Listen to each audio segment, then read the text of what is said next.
Сказка про слона, про костер и про белую уточку. На столе лежала книжка с картинками. Луна заглянула в окно и увидела на первой странице тигра. «Какой ты худой!» – сказала Луна. «Грррр!» – ответил тигр. «Я голодный». «А чего бы тебе хотелось?» «Сказку», – сказал тигр. «Сказку?» – удивилась Луна. «Только хорошую. От них я толстею, вот как». И тигр стал расти на глазах. «Посмотри в окно», – сказала Луна. «В доме напротив живет писатель. Он умеет придумывать очень хорошие сказки. Я познакомлю тебя с писателем». «Привет, тигр», – сказал писатель. «Грррр», – ответил тигр. «Ой, разве умные тигры так здороваются?» «Грррр, а я голодный». «На, вот тебе косточки с мясом». «Грррр, я не люблю мясо, я люблю сказки, хорошие сказки, от плохих я умираю». Вот так, и тигр лег лапами вверх. «Вот чудеса! Про кого же рассказать тебе сказку?» «Про тигра». «А про слона можно?» «Можно. Так слушай, про слона, про костер и про белую уточку».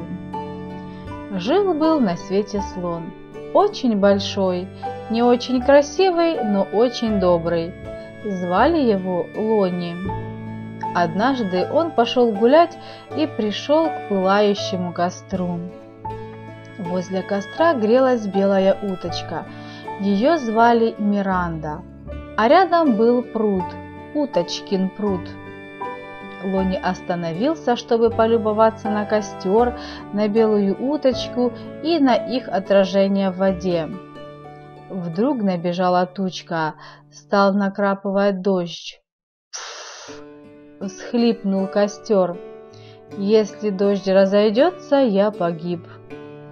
«Не унывай, дружище», – сказал Лони и подул на костер. Костер чуть разгорелся и повеселел. Но дождь все лил, и Лони попросил Миранду полететь к тучке и сказать ей, чтобы она уплыла подальше, иначе дождь совсем зальет костер. «Ох, прости, пожалуйста», — сказала тучка Миранде. «А я и не подумала. Это я тебя хотела полить дождем, ведь утки больше всего на свете любят плескаться в воде». «Спасибо», — сказала Миранда и полетела назад, а тучка понеслась в другую сторону. Не жалея сил, Лони дул и дул на костер, и костер запылал ярче прежнего. Но теперь Миранда загрустила. Она так любила дождь. Все утки любят воду. Тогда Лони опустил хобот в пруд, набрал воды и обдал уточку дождем. Нет, не дождем, настоящим ливнем. То-то была радость. Миранда захлопала крыльями от удовольствия. Но вот настало время возвращаться домой. Лони сказал «до свидания» и пошел. Миранда долго смотрела ему вслед. И ей казалось, что он становится все меньше и меньше. Наконец, Лони совсем исчез из глаз.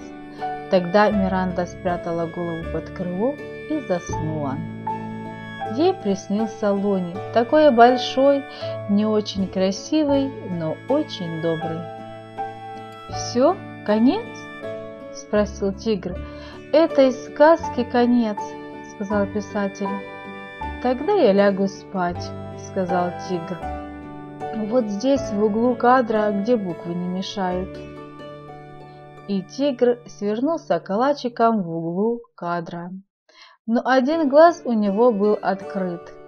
«Одним глазом я не сплю», — сказал тигр писателю, «поэтому расскажи мне еще сказку». «Про кого?» — спросил писатель. «Про тигра». «Опять про тигра? Это скучно. Лучше про львов, про гр грозного и р тихоню. Вот смотри, я нарисовал их портрет. Ой, а они не кусаются? Испугался тигр. Что ты? Это очень умные львы. Тогда давай рассказывай. Хорошо, расскажу, но только в другой раз. А то и так ты стал вон какой толстый. Вот и сказки конец. А кто слушал, молодец.